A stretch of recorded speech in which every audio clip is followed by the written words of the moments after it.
The live version across the universe. 15 minutes past the hour of 3. In studio we have life coach, author Jackee Holder, and she'll be launching this book, Be Your Own Best Life Coach. Take charge and live the life you always wanted at Shades. And Shades is in Lane Roads, Paynes Bay, St. James. And we know from listening to her that she has a special affiliation to St. James because that's where her mother met her father. And you know the story from there. Now, Jackee, there's a question I have to ask you, and it deals with, you know, these self-help books and books on well-being and wellness. There are so many out there, ranging from The Secret to the Zig Ziglar books to the John Maxwell books. How do you know what really works, and how did you put all of this together? Okay, I'll take the first question first. You know, there are thousands of self-help books out there, and I've actually got quite a lot of them. I read voraciously. I absolutely love books, and self-help is a topic that I'm very, very passionate about. And my experience of books is you can never have enough books out there. Taking the millions of people that there are out there, you have to find those books that resonate with you. There are some books you will pick up, and you know, the way the author speaks, or their experiences they've been through, or the way they share particular techniques and tools, it will resonate with you or it won't resonate with you. So I don't think there can ever be enough, because you've got to find those that you can kind of speak to you. Because I've read so many books, one of the things that I realise is that people they use the same tools and techniques all the time. It's just about putting your own personal slant on it, and you might say something in a way that's different to the way somebody else says it that will make an impact on somebody else. Well, I've been looking at this coaching one-on-one, and you say you can be your own coach, which I find interesting because, you know, you can save lots of money that way. But chapter 2, coaching one-on-one. You know, so many of us are so busy. We wake up at 5 in the morning, we get to work, and we don't come home till about 9 in the night. How do you make time to do this coaching? What does coaching really entail? I think that's absolutely the fundamental, most important question, because I think if you are so busy that you do not have 15 minutes to spend on your life rather than just working in your life, this book is for you. I actually saw that in your book. If you don't have 15 minutes to spare, then stop and try again. You've got listen, just think of how much time you spend doing other things. Think of how much time you spend running errands for other people. Think of how much time you spend gossiping on the phone about things that aren't particularly that useful. Think about all the time you spend in front of the TV just doing things that aren't giving you what you need.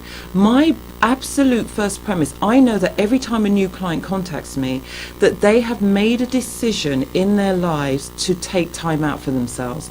And I'm saying, if you can't do that with somebody else, I'm giving you some tools and some systems for how you can do that with yourself. So what I'm suggesting, you do not have to have a lot of time. I'm suggesting that you spend 15 minutes out of how many hundreds of minutes you have in your day to actually sit down with a notebook. This is a really important part of it. Everywhere I go, Vioma, sorry, here is my... Okay, you can call me No, I'm calling you your right name, sorry. I just got too excited about finding my notebook. I'm here in the studio with a notebook. I have about 2 or 3 notebooks. I'm never without them. Well, I actually opened a notebook last night. And this stumped me. Friends, listen to this. In this book, on page 15, she says, here's an idea for you. Write a list of outrageous adventures you'd love to have. What would you have a go at? What would you try out? Where would you visit? Now, this stumped me. I never actually thought, bungee jumping, everybody thinks about that as something wild and adventurous, right? But adventure in the sense of something different, stepping out of that box. And what adventure would I love to have? I could only come up with one, and that was climbing to the top of a mountain. Okay. You know, so what was the thinking behind that? So let's just take the first thing that you said. You could only think of one. Yes. Okay. Don't stop there. This is a continuous process, and that's one of the things that you'll find in coaching. That book was written 52 different ideas for the year. 52 weeks in a year, so each chapter is dedicated to a week in your year. So you might not have thought of everything in the 5 or 10 minutes that you started thinking about it last night. But let's just say tomorrow you're sitting at your desk, you're getting ready to present a show or whatever you're doing in your day, and all of a sudden you think, you know what, I'd really like to go to Thailand. Let me just grab my notebook and write that down. You're out drinking with some friends, going karaoke, and suddenly you think, you know what, I'd really like to go to a concert. You jot that down in your notebook. So gradually, you see, once you give your mind permission to start going to those places, those deeper recesses inside your imagination, you're going to allow those ideas to lift up and float up to the top of your conscious mind. But is it that first you need to do some kind of cleansing, some sort of cathartic exercise like forgiveness, which I read about in your book, which is not only forgiving other people but forgiving yourself? Which one comes first? I mean, do you just start thinking up adventures, or do you go through this cleansing process first? That's another good question, and this is what I'm going to say. Start wherever or wherever it feels right. For some people, forgiveness is going to be the most important thing. But I deliberately in this book didn't say this is the right place to start, because you know why? We are hung up on being perfect. We're hung up on getting things right. We're hung up on like, oh, I got to wait until I've sorted out everything out before I start to do this piece of work of myself. Forgiveness, for me, forgiveness is an ongoing process.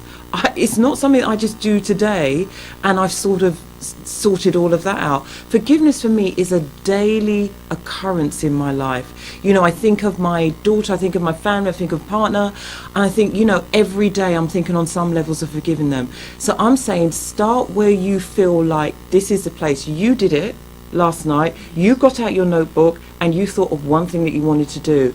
If you had thought, well, I've got to wait until I do the bit on forgiveness because Jackee says I've got to do that in my book, you might never get there. Yes. So you've got to start where it feels right for you. Yeah, and you know, just staying on that topic of forgiveness, I like the ritual you talked about, the Hawaiian forgiveness ritual. Yeah. How do you pronounce that? Ho'oponopono? I think you've done quite well.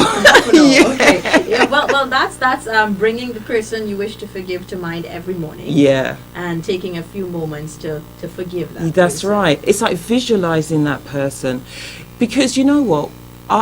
I'm not a perfect person. I go through life with anger, resentment, all those kinds of feelings just like anybody else. But it's really what you do or how you manage those emotions. And for me, you know, just taking a moment, a few seconds to quietly take some deep breaths, and this visualization of visualizing someone that might have upset you or done something to you that has caused you some kind of hurt, just visualizing them, you find that if you just bring them into your mind and take some deep breaths, it takes you into a different place of feeling and emotion with them.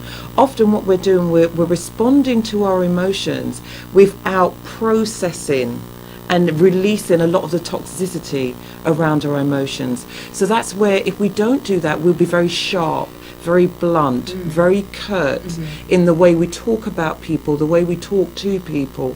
Whereas we can have feelings and emotions that aren't negative and not feel bad about them, but process them through and work through them. So it means that we don't have to be these all perfectly saintly people, but we have tools and ways of managing and processing our emotions. And I think that a lot of people, that's what they want. They want to know how to manage their emotions. So, ladies and gentlemen, you see, you're getting a free live coaching session right here on VOB 92.9 FM. We'll talk more with Jackee. It's 24 minutes past the hour of 3. How time flies when you're having fun. But just a quotation from Mark Twain that she has in her book here I'd like to share with you. Listen carefully to this. Forgiveness is the fragrance that the violet sheds on the heel that has crushed it. And remember, she said, you know, if you'd like an adventure, step out of the box. Maybe you want to go karaoke tonight. How about this one? The Spinners, Working My Way Back to You. Forgive me, girl.